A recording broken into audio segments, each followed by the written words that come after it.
Hey everybody, and Tony here with an album review of Charlotte Church, Voice of an Angel, with conductor Cian Edwards, harpist Menir Hewlin, and the orchestra and chorus of the Welsh National Opera, which was released on November 9, 1998. And this very album was the one that made me introduced to Charlotte Church's capabilities as a young classical singing prodigy back in those days. And yes, I did get myself introduced to her as a singer when she sang Pie Jesu along with the Disney Youth Orchestra, and even hearing a couple of clips of her in her Christmas album Dream a Dream. But this was the very album that made me appreciate Charlotte Church's talents as a fine, young, classical singer. And what more can I say about Charlotte Church? Not only did she make me appreciate the world of classical singing and even that of chamber music and folk music, but she also kind of made me appreciate the Welsh language, a language in which I did have basic knowledge in, but for some reason haven't really found myself speaking it, and I'm still trying to learn a fair amount of Welsh to also get the overall feel of it. When I first heard this album when I was only 9 years old, I really knew from the bottom of my heart that Charlotte Church was going to become one of my most favorite classical singers of all time. And yes, these days she is branching out into experimental music, but the memories I had with Miss Church as a young classical singer managed to stay really strong in not only my mind but also my heart, because I did grow up with her, listening to all of her songs from Pie Jesu, Panis Angelicus, Intrutina, The Lord's Prayer, Jerusalem, and many other fine songs in this album. And through her, I felt like I learned them by heart, especially when I listened to each of the songs nonstop, and I did manage to get an overall feel for each of them and how they sound like and what the tune is, and they've been pretty much ingrained in my mind up to this very day. And this debut album managed to garner a double platinum in the UK, which was definitely a major accomplishment for Charlotte Church. And she certainly proved herself to be one of the most successful performing artists at the time. And in terms of this debut album, I have to say that it was a solid foundation of the type of repertoire that Charlotte Church was going to specialize in during her years as a classical singer. Yes, at the age of 12 when she recorded this album, it did have that infantility to her voice, that childlike innocence, that lightness, and that overall girlishness and youthfulness, which were extremely pleasant in all the songs she sang. But it also showed a lot of promise, as this was definitely going to determine where her career was going to go.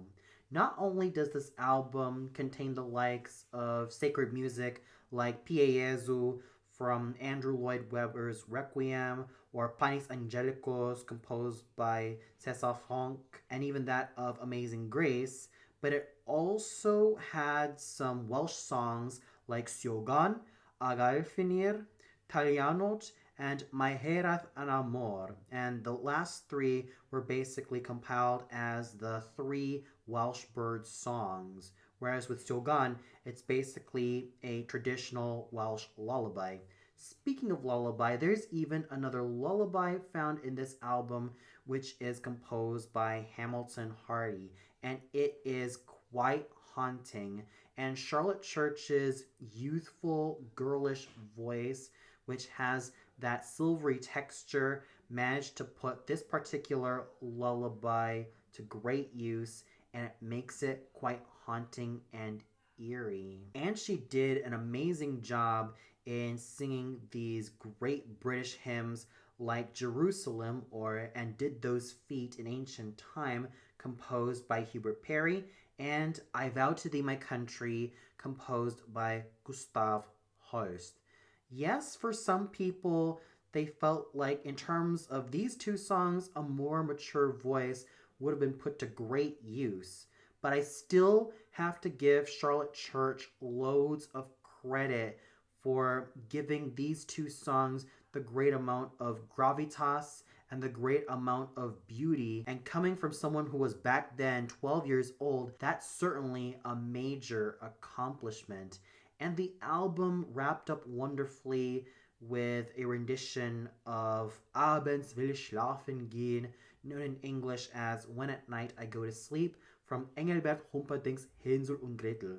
It's kind of a shame that she didn't sing it in its original German, but it's still a very lovely closer to such a fine debut album. So overall, Charlotte Church, Voice of an Angel, was a great debut album for someone as fine and lovely as Charlotte Church. With a fine selection of songs ranging from the sacred music pieces like Pie Jesu, The Lord's Prayer, and Panis Angelicus, to some hymns like Jerusalem and I Vow to Thee My Country, and of course some folk songs like Danny Boy, My Lagan Love, Siogan, and the three Welsh Bird songs, and of course one duet in which Charlotte Church sings with herself in the form of When at Night I Go to Sleep or the Evening Prayer from Hänsel und Gretel.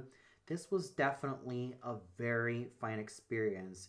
And whether you are a fan of Charlotte Church or not, then I have to say that this album is certainly worth the listen.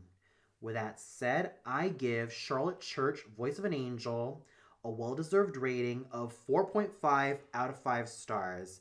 Even to this very day as an adult, it still holds up very well because of the craft that Miss Church had as a classical singer back in those days. This album held up very well, and I would easily recommend this album, especially if one wants to get introduced into the world of classical singing. And I would gladly recommend Charlotte Church, Voice of an Angel in Concert, which was shown in the Brixton Academy in London, England on March 2 and 3, 1999. And this was one of Charlotte Church's first performances. Yes, she also sang Men of Harlech when Prince Charles celebrated his birthday, and yes, she also did perform a couple of Christmas songs in the Vatican, such as The Lord's Prayer and Hark the Herald Angels Sing.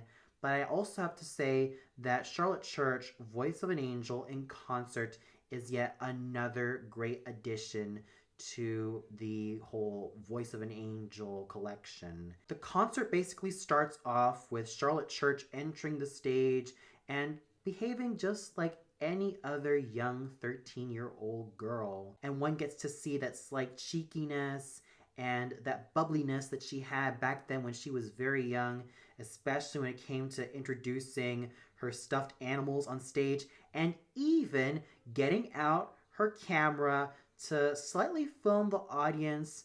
And when she starts singing, especially evidenced in the first number, Panis Angelicus, she composes herself so well. I mean, she truly is a professional in her craft. For someone who was still quite young back then, it's certainly amazing to see someone who was so young compose herself so well, yet also find a few moments where she can be this bubbly young girl, and it is just quite fascinating. And of course, joining her in Pie Jesu and When at Night I Go to Sleep was the young boy soprano Gwilym Evans, and he certainly contributed pretty well. And on top of that, their voices blended well on those two duets. And the concert closed off with a stirring rendition of Men of Harlech. And after the concert, there was a sort of behind-the-scenes look into Charlotte Church's life as a young schoolgirl, her family life. And I have to say that those moments were absolutely fascinating. We get to see Charlotte being a young, mischievous, fun-loving, and an overall down-to-earth young girl who goes through everyday life with her family and her school and everyone around her. And she presents herself as down-to-earth and an overall fun person who I would have loved to hang out with.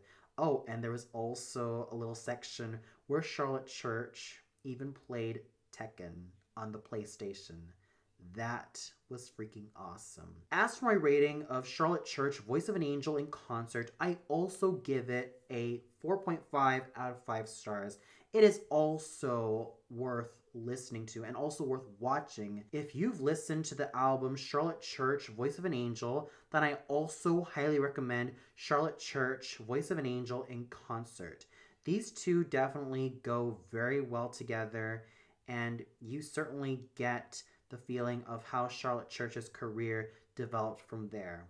They are both great additions to Charlotte Church's first forays into professional classical singing, and you'll definitely not regret it. Well, that's all for now. Be sure to tune in much later where I review Charlotte Church's second album from 1999, Charlotte Church. So until then, good night, everybody.